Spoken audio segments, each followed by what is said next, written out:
E a gente precisa questionar, em primeiro lugar, se o problema está na plataforma. Será que o problema está nas plataformas permitirem o financiamento do discurso? Será que é o algoritmo do Google que é manipulado para não apresentar o conteúdo educativo e apresentar somente a euforia e o lenga-lenga, né, de briga de direita e esquerda? Ou será que as pessoas só recebem os vídeos indicados do lenga-lenga de briga de direita e esquerda, Bolsonaro genocida, porque as próprias pessoas não querem mais assistir vídeos de instrução e vídeos que falem a real? E como o próprio mecanismo do YouTube percebeu que as pessoas não querem mais uma injeção de realidade, elas querem viver a ilusão do Flávio preso, da Michelle presa todos os dias, dos 365 dias por ano, e aí, dentro desses 365 dias, as 6 horas que remanescerem, as pessoas vão querer continuar a escutar, nem as 6 horas elas vão dedicar para poder escutar a instrução, e aí o mecanismo do Google percebe isso e vai indicar para essas pessoas somente conteúdo de entretenimento político, ou será que parte do público que depois da eleição do Bolsonaro, ela perdeu completamente a razão e começou a viver demais com a emoção e começou a desejar tanto coisas que não são assim tão fáceis como derrubar o Bolsonaro, que ela passou a valorizar somente aquelas pessoas que entregam a derrubada do Bolsonaro todos os dias. E ainda que esse gado de esquerda esteja sendo enganado há mais de 2 anos pelos mesmos profetas da queda do Bolsonaro, ou seja, os mesmos que estão falando que o Bolsonaro vai cair todos os dias, estão falando isso há 2 anos e conseguem manter esse mesmo gado de esquerda, essa postura ela acaba criando um problema muito sério, porque este gado de esquerda que conseguiu, esse gado de esquerda que conseguiu, de uma certa forma, né, que foi cooptado por esses primeiros fake news de esquerda, esses primeiros sensacionalistas de esquerda,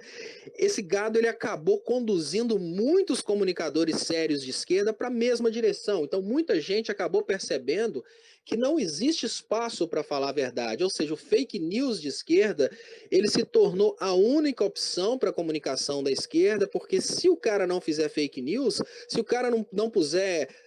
coisas que ele não acredita, ainda que o cara não acredite, é muito difícil acreditar que determinados comunicadores que prometeram agora vai e queda do Bolsonaro por todos os dias, desde que o Bolsonaro foi eleito, realmente acreditava que o Bolsonaro ia cair,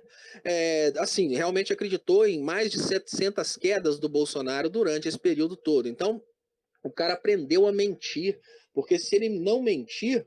ele não consegue alcançar a audiência. E agora nós temos um problema muito sério, porque nós estamos vivendo uma situação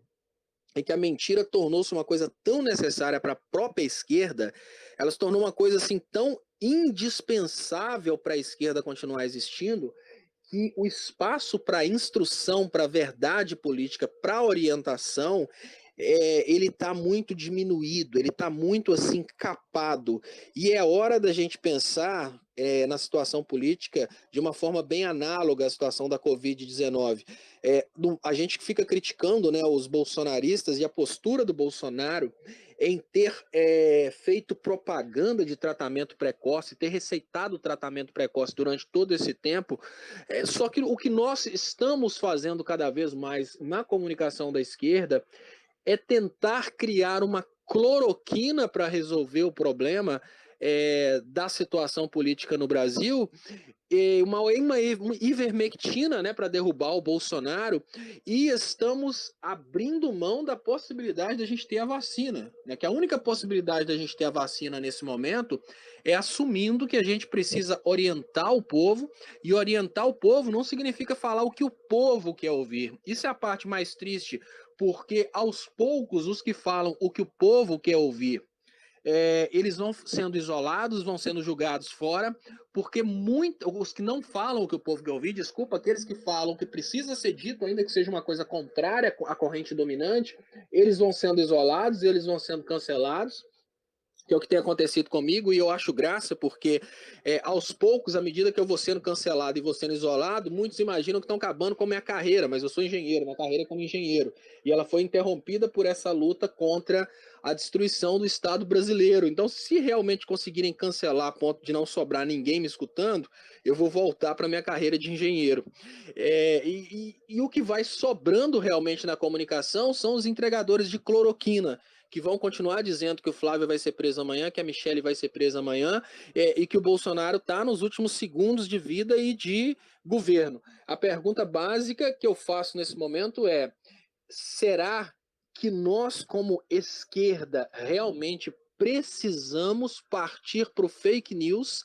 e, com isso, atendermos aos interesses do mesmo grupo financeiro que concorda, que controla os comunicadores de direita, ou seja, manter o Brasil dividido e brigando nessa história de fora Bolsonaro, Bolsonaro genocida, ou então é petralha, ou é comunista, e com isso a gente nunca chegar num acordo de restabelecimento da ordem, restabelecimento da economia no Brasil, porque hoje os mecanismos do Google estão financiando muito bem quem mantém o conflito e não quem luta para o conflito acabar. E as pessoas que antes eram esquerda e estavam contra o conflito, agora elas estão tão sanguinárias que elas deixaram necessariamente de ser contra o conflito e passaram a ser um outro tipo de esquerda. Que antes a esquerda era uma luta contra essa situação que a gente está vivendo no Brasil. A esquerda foi durante um certo tempo uma luta contra o colonialismo, uma luta contra a opressão, uma luta contra a miséria, uma luta pelas universidades federais, pelas universidades estaduais, uma luta pela educação, pela saúde. Agora, a esquerda parece que ela diminuiu demais, porque a esquerda deixou de ser uma luta contra tudo isso e passou a ser exclusivamente uma luta contra o Bolsonaro. E nessa pequenez da esquerda que acha que a nossa função aqui é lutar contra o Bolsonaro, a esquerda atende inteiramente os interesses daquele que produziu o Bolsonaro, que é o colonizador, que são os barões dos Estados Unidos, os barões da soja, os barões do petróleo, os barões do minério, porque para eles, enquanto a gente estiver brigando, enquanto a gente não entrar em acordo, enquanto a gente continuar procurando dentro do Brasil o inimigo, a gente vai continuar desindustrializado, a nossa mão de obra vai continuar barata, e para eles é o cenário ideal, porque eles não precisam de paz nas fazendas para rodarem tratores e produzirem soja, eles não precisam de paz nas plataformas de extração de petróleo, como eles não precisam de paz onde eles estão fazendo processo de mineração. Nesses lugares, a paz é garantida de uma forma muito simples, só entram aqueles que trabalham ali. E na maioria das vezes são máquinas operadas por uma quantidade muito pequena de pessoas. Então, a reflexão que eu faço neste momento a respeito de como esse cyberespaço acabou cooptando direita e esquerda, até que ponto vamos manter essa situação em que nós, infelizmente, direita como esquerda, na comunicação, estamos dobrando os joelhos para o próprio ego e estamos sempre abraçando as correntes dominantes porque a gente não quer resolver o problema, a gente quer brilhar. E para brilhar, muitas vezes eu tenho visto pessoas negando o que elas acreditam, o que elas são, porque elas não conseguem ter a coragem de bater de frente com a corrente dominante e falar coisas do tipo: olha, o voto impresso não é uma pauta do Bolsonaro para ele vencer e implantar o voto impresso. O voto impresso é uma pauta que, se a esquerda cismar de vencer agora, ela mantém o Bolsonaro vivo. É uma estratégia de comunicação. Muitas pessoas falavam isso no início, no final sobrou só eu falando e o resto batendo em mim. Né? Outra coisa é continuar com essa palhaçada de comparar a família Bolsonaro ao Talibã, é ignorar o fato de que os opressores, tanto dos países árabes quanto da Venezuela, de Cuba e do Brasil, é o mesmo grupo, sabe? É muita gente querendo lacrar e a lacração ela tem gerado muita grana para muita gente e de uma forma que já me agrediram, eu não vou pôr nomes, né, para falar que estaria fazendo isso, mas uma forma que acharam para me agredir uma vez na internet foi dizer que eu estaria vendido, né, para a direita, que o dinheiro corrompe, que de uma hora para outra eu poderia estar corrompido, mas eu faço a aplicação desse mesmo raciocínio, até porque o princípio, né, da projeção de Freud é exatamente as outras pessoas